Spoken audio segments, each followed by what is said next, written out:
आपलं कुटुंब सुखी होतं एकमेकांच्या सहकार्याने. उत्तम संस्कार, चांगल्या सवयी आणि शिस्तबद्ध कामांमुळे आपलं जगणं सुरळीत होतं. आपण न्यूजपेपर शेल्फमध्ये, वह्या पुस्तकं दप्तरात, कपडे वॉर्डरोब मध्ये आणि भाजी फ्रीज मध्ये ठेवतो. या सगळ्या गोष्टी आपण एकत्रितपणे जर फ्रीज मध्ये ठेवल्या तर काय होईल?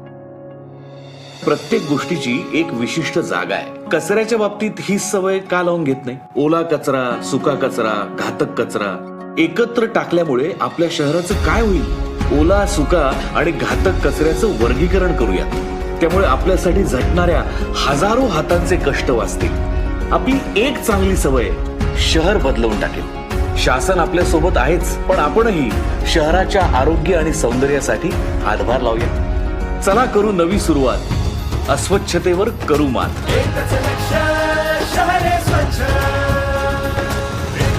स्वच्छ महाराष्ट्र अभियान, नागरी नगर विकास विभाग. रुजवू संस्कृती स्वच्छतेची.